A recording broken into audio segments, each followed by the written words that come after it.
ଆପଣଙ୍କ ରାଶିରେ ସଂକଟର କଳା ବାଦଲ ଘୋଟି ଆସିଛି କି? ତେବେ ଚିନ୍ତା କରନ୍ତୁ ନାହିଁ। ମକର ସଂକ୍ରାନ୍ତି ଦିନ କରନ୍ତୁ ଏହି କାର୍ଯ୍ୟ।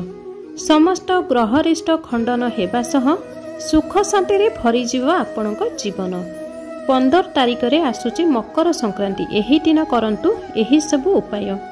ଆପଣଙ୍କର ସମସ୍ତ ଗ୍ରହରିଷ୍ଟ ଖଣ୍ଡନ ହେବା ସହ ଆପଣଙ୍କ ଜୀବନରେ ସୁଖ ସମୃଦ୍ଧି ଭରିଯିବ। ତେବେ ଆସନ୍ତୁ ଜାଣିବା ଏହି ଉପାୟ ବିଷୟରେ। ମକର ସଂକ୍ରାନ୍ତିରେ ଆପଣଙ୍କର ରାଶି ଚିହ୍ନ ପାଇଁ କେଉଁ ସୂର୍ଯ୍ୟ ମନ୍ତ୍ର ପ୍ରଭାବଶାଳୀ, କେଉଁ ମନ୍ତ୍ରକୁ କେମିତି ଉପାୟର ସହିତ ଜପ କରିବେ ଆସନ୍ତୁ ଜାଣିବା। ଚଳିତ ଜାନୁଆରୀ 15 ତାରିଖ ସୋମବାର ଦିନ ମକର ସଂକ୍ରାନ୍ତି ପର୍ବ ପାଳନ କରାଯିବ। ଯଦି ଆପଣମାନେ ମକର ସଂକ୍ରାନ୍ତିରେ ଆପଣଙ୍କର ରାଶି ଚିହ୍ନ ଅନୁଯାୟୀ ପ୍ରଭାବଶାଳୀ ସୂର୍ଯ୍ୟ ମନ୍ତ୍ର ଜପ କର, ତେବେ ଶୀଘ୍ର ଏହାର ଫଳାଫଳ ପାଇବେ। ମକର ସଂକ୍ରାନ୍ତି ଦିନ ସୂର୍ଯ୍ୟୋଦୟ ସମୟରେ ସ୍ନାନ କରି ଏବଂ ତାପରେ ସୂର୍ଯ୍ୟ ଭଗବାନଙ୍କୁ ଜଳ ଅର୍ପଣ କରନ୍ତୁ। ମନେ ରଖନ୍ତୁ, ସେହି ଜଳରେ ନାଲି ରଙ୍ଗର ଫୁଲ, ନାଲି ଚନ୍ଦନ ଏବଂ ଗୁଡ଼ ମିଶାଇ ସୂର୍ଯ୍ୟ ଭଗବାନଙ୍କୁ ଅର୍ଘ୍ୟ ଅର୍ପଣ କରନ୍ତୁ। ଏହାଦ୍ୱାରା ସୂର୍ଯ୍ୟ ଭଗବାନଙ୍କ ଆଶୀର୍ବାଦ ପ୍ରାପ୍ତ ହୋଇଥାଏ। ମକର ସଂକ୍ରାନ୍ତିର ପର୍ବ ଗ୍ରହମାନଙ୍କର ରାଜା ସୂର୍ଯ୍ୟ ଭଗବାନଙ୍କ ଉପାସନା ପାଇଁ ଏହି ଦିନଠାରୁ ଖର ମାସ ଶେଷ ହୋଇଥାଏ। ମକର ସଂକ୍ରାନ୍ତି ଦିନ ଏହି ସୂର୍ଯ୍ୟ ମନ୍ତ୍ର ଜପ କରିବା ଉଚିତ। ମକର ସଂକ୍ରାନ୍ତି 2024 ରାଶି ଚିହ୍ନ ଅନୁଯାୟୀ ସୂର୍ଯ୍ୟ ମନ୍ତ୍ର ମେଷ ରାଶି ପାଇଁ ହେଲା ଓମ୍ ଅଚିନ୍ତାୟ ନମୋ ନମଃ। ବୃଷ ରାଶି ପାଇଁ ଓମ୍ ଅରୁଣାୟ ନମୋ ନମଃ। ମିଥୁନ ରାଶି ପାଇଁ ଓମ୍ ଆଦି ଉଦାୟ ନମୋ ନମଃ। କର୍କଟ ରାଶି ପାଇଁ ଓମ୍ ବାସୁପ୍ରଦାୟ ନମୋ ନମଃ। ସିଂହ ରାଶି ପାଇଁ ଓମ୍ ଭାନବେ ନମୋ ନମଃ। ତୁଳା ରାଶି ପାଇଁ ଓମ୍ ଇନ୍ଦ୍ରାୟ ନମୋ ନମଃ। ବିଛା ରାଶି ପାଇଁ ଓମ୍ ଆଦିତ୍ୟାୟ ନମୋ ନମଃ। ଧନୁ ରାଶି ପାଇଁ ଓମ୍ ସର୍ବୟୋ ନମୋ ନମଃ। ମକର ରାଶି ପାଇଁ ଓମ୍ ସହସ୍ର କିରଣାୟ ନମୋ ନମଃ।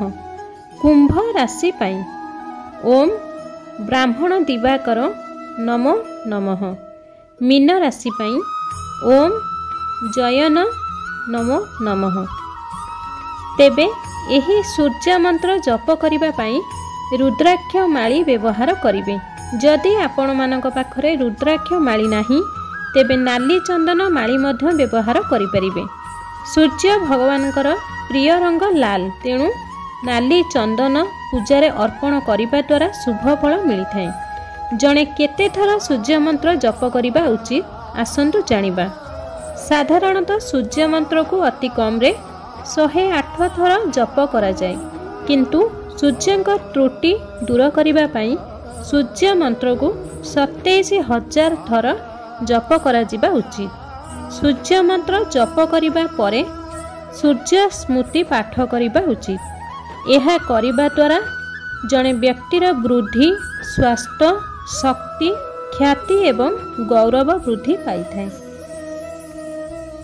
ତେବେ ମକର ସଂକ୍ରାନ୍ତି ପର୍ବରେ ଏହିସବୁ ଜିନିଷ ନିଶ୍ଚୟ ସେବନ କରନ୍ତୁ। ଏହା କରିବା ଦ୍ୱାରା ମା ଲକ୍ଷ୍ମୀଙ୍କ କୃପା ଆପଣଙ୍କ ଉପରେ ବର୍ଷିବ। ଅପାର ଧନ ସମ୍ପଦର ମାଲିକ ହେବେ ଆପଣ। ପ୍ରତିବର୍ଷ ପୌଷ ମାସରେ ସୂର୍ଯ୍ୟଙ୍କର ମକର ରାଶିର ଗୋଚର କରିବାର ଦିନକୁ ମକର ସଂକ୍ରାନ୍ତିର ପର୍ବ ମନାଯାଇଥାଏ। ହିନ୍ଦୁ ଧର୍ମରେ ମକର ସଂକ୍ରାନ୍ତିର ବହୁତ ଅଧିକ ମହତ୍ତ୍ୱ ରହିଥାଏ। ଧାର୍ମିକ ମାନ୍ୟତା ଅନୁସାରେ ଏହି ଶୁଭ ଦିନରେ ପବିତ୍ର ନଦୀରେ ସ୍ନାନ ଏବଂ ଦାନ ପୂର୍ଣ୍ଣ କରିବା ଦ୍ୱାରା ସବୁ ମନସ୍କାମନା ପୂର୍ଣ୍ଣ ହୋଇଥାଏ। ମକର ସଂକ୍ରାନ୍ତି ଦିନ ଧନ, ସୁଖ, ସମୃଦ୍ଧି, ସଫଳତା ଏବଂ ମା ଲକ୍ଷ୍ମୀଙ୍କୁ ଲୋକମାନେ ପ୍ରସନ୍ନ କରିବା ପାଇଁ କେତେ ପ୍ରକାର ଉପାୟ କରିଥାନ୍ତି।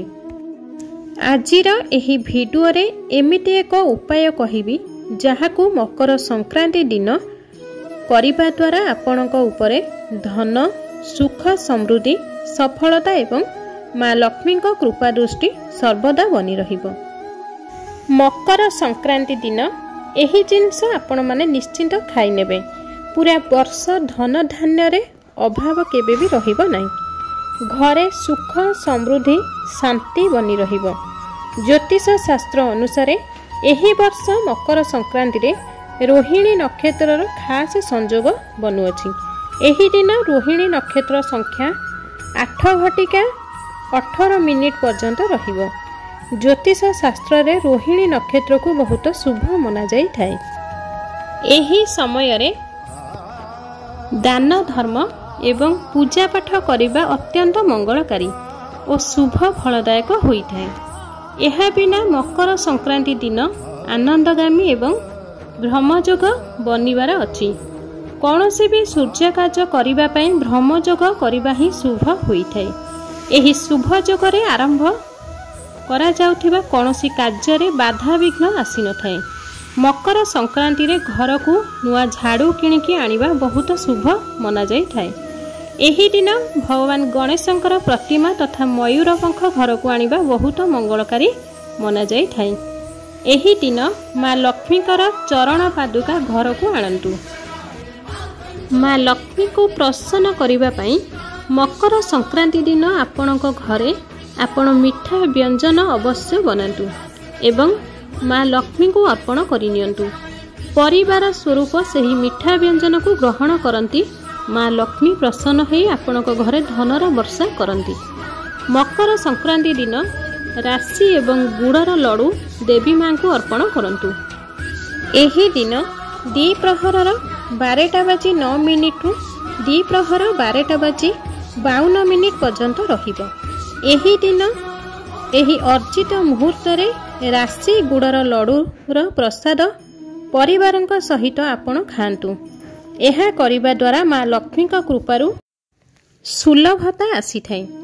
ଆପଣଙ୍କ ଚାକିରି ବ୍ୟବସାୟରେ ଯଦି ଉନ୍ନତି ଆସୁନାହିଁ, ଏହି ଉପାୟ ଦ୍ୱାରା ସେହି ସବୁ ସମସ୍ୟା ଦୂର ହୋଇଥାଏ।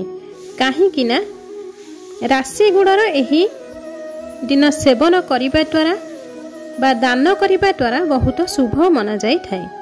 ଦ୍ୱିତୀୟରେ ହେଉଛି ଖେଚୁଡ଼ି। ମକର ସଂକ୍ରାନ୍ତି ଦିନ ଚାଉଳ ଏବଂ ବିରି ଡାଲିର ଖେଚୁଡ଼ି ବନାଯାଇଥାଏ। ଏହି ଦିନ ଖେଚୁଡ଼ି ଦାନ କରିବା ବହୁତ ପୂର୍ଣ୍ଣଫଳ ମନାଯାଇଥାଏ। ଏହି ଦିନ ଆପଣ ଖେଚୁଡ଼ିର ଦାନ ଅବଶ୍ୟ କରନ୍ତୁ ଏବଂ ଏହି ଖେଚୁଡ଼ିକୁ ଭଗବାନ ସୂର୍ଯ୍ୟଙ୍କୁ ଭୋଗ ଲଗାନ୍ତୁ। ଖେଚୁଡ଼ି ବହୁତ ଲାଭଦାୟକ ଏବଂ ଶୁଭଦାୟକ ମନାଯାଇଥାଏ।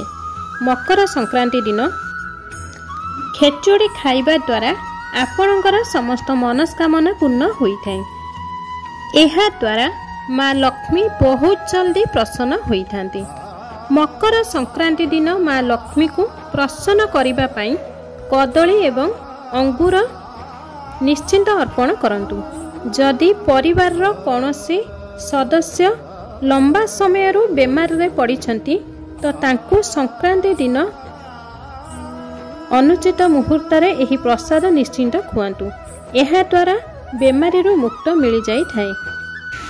ଆପଣଙ୍କ ପିତୃଦେବଙ୍କୁ ପ୍ରସନ୍ନ କରିବା ପାଇଁ ଆପଣ ଏହି ଦିନ ତାଙ୍କର ନାମରେ ପୂଜା କରନ୍ତୁ ଏବଂ ସେହି ପୂଜା ସ୍ଥଳରେ କଦଳୀ ନିଶ୍ଚିନ୍ତ ଅର୍ପଣ କରନ୍ତୁ। ଏହାଦ୍ୱାରା ପିତୃପୁରୁଷ ପ୍ରସନ୍ନ ହୋଇଥାନ୍ତି। ପିତୃଦୋଷରେ କମି ଆସିନଥାଏ। ମକର ସଂକ୍ରାନ୍ତି ଦିନ ଆପଣଙ୍କ ଘରର ମୁଖ୍ୟ ଦ୍ୱାରରେ ଦୀପ ନିଶ୍ଚିନ୍ତ ଜଳାନ୍ତୁ। ମହିଳାମାନଙ୍କୁ ମକର ସଂକ୍ରାନ୍ତି ଦିନ ମୁଣ୍ଡ ନ ଧୋଇବା ଉଚିତ ଏବଂ ଏହା ପ୍ରେମ ଓ ସଦ୍ଭାବନାର ପର୍ବ ଅଟେ। ତ ଭୁଲରେ ବି କ୍ରୋଧ କରନ୍ତୁ ନାହିଁ। ଏହି ଦିନ ଘର ଭିତରେ ହେଉ କିମ୍ବା ବାହାରେ ହେଉ ଗଛ ଲତାକୁ କାଟିବା ଉଚିତ ହୋଇନଥାଏ। ଶାସ୍ତ୍ରରେ କୁହାଯାଇଛି କି ଏହି ଦିନ ଦିଆଯାଉଥିବା ଦାନ କେବେ ବି ବ୍ୟର୍ଥ ଯାଇନଥାଏ। ଏହି ଦିନ ଦାନ ପୁଣ୍ୟ କରିବା ଅତ୍ୟନ୍ତ ଲାଭଦାୟକ ହୋଇଥାଏ। ଏହାଦ୍ୱାରା ମା ଲକ୍ଷ୍ମୀ ପ୍ରସନ୍ନ ହୋଇଯାଇଥାନ୍ତି ଆପଣଙ୍କ ଉପରେ। ସଂକ୍ରାନ୍ତି ଦିନ ଗାଈକୁ ଚାରା ସହିତ ଗୁଡ଼ ଖୁଆଇବା ଉଚିତ। ସବୁ ଦେବାଦେବୀଙ୍କର କୃପା ପ୍ରାପ୍ତ ହୋଇଥାଏ। ମନାଯାଇଥାଏ କି କୌଣସି ଗୋଶାଳାକୁ ଗୁଡ଼ର ଖଣ୍ଡ ନେଇକି ଏବଂ ଚାରା ସହିତ ଗାଈକୁ ଖୁଆଇବା ସମୟରେ गाईर चरण को छुआईकी आशीर्वाद नबा उचित। यह करिबा द्वारा मनुष्यर सबु पापर नाश होइथाय। गोमाता द्वारा 33 कोटी देवादेवी आशीर्वाद प्राप्त होइथाय।